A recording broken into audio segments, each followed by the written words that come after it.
You know, I took a real hot picture last year. And guess who was in it? Nah, it's not me. I know what you're saying.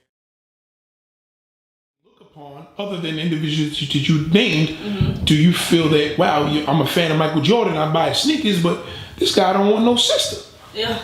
You know, do y'all take it that far to think that way? Sometimes I do get a little offended, I'm not gonna lie.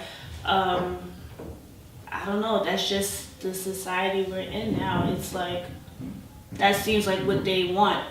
When they make it big, the black woman's no longer good enough to be in his arm, even though she grinded with him the whole time when he was no one. Now that he's big, he doesn't feel like she's necessary.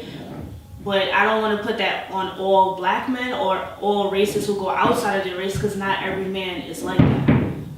Wow. Yeah.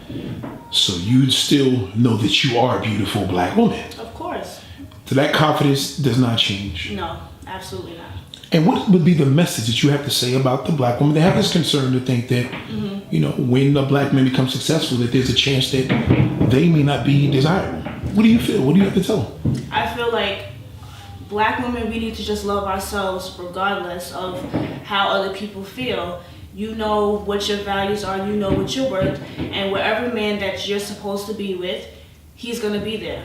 If he's not worth it, then you can let him go, but you know what your worth is, and no man needs to tell you what your worth is. You know how beautiful you are, and a man doesn't need to validate that. A real hot picture last year. And guess who was in it? Nah, it's not me. Being a light-skinned woman, what did you guys deal with as far as the racism with dark-skinned women? Dark-skinned women hate me. Dark-skinned Women do hate you. They do. No. They do. I have twice as many issues with dark-skinned girls than light-skinned women or Puerto Rican women. They get me because I look more familiar to them.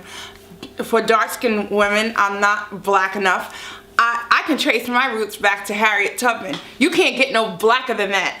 How am I not black enough for you just because my skin is not dark?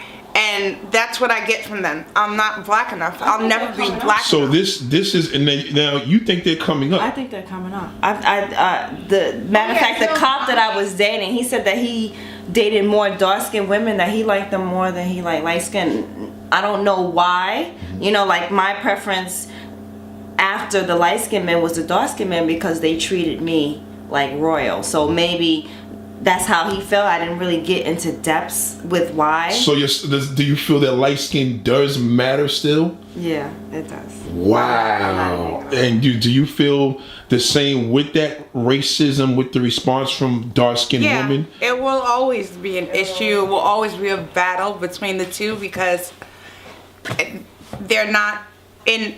It's a mental thing. It's inbred in you. It starts back with the house nigga and the field nigga. And one was made to believe that they were better than the other because I would have been a house nigga because I was light enough to be in the house and I have hair and all that stuff. So it would have been made, I would have been bred to believe that I'm better. So the issue is down the line, you are ingrained with the thought that you are better. I don't think that way, but it's automatically believed that I think I'm better or I think I'm more beautiful because I'm light-skinned. I have twice as many issues with myself because I don't like the fact that I'm lighter than everybody. I come from a family of beautiful brown women, and then that's exactly what's going on right here. How about men take some responsibility? Because there's not a woman out here who doesn't want to be loved. We want love. We just can't find a man to look at us and say, I love you from the inside out, not from the outside in. And cut.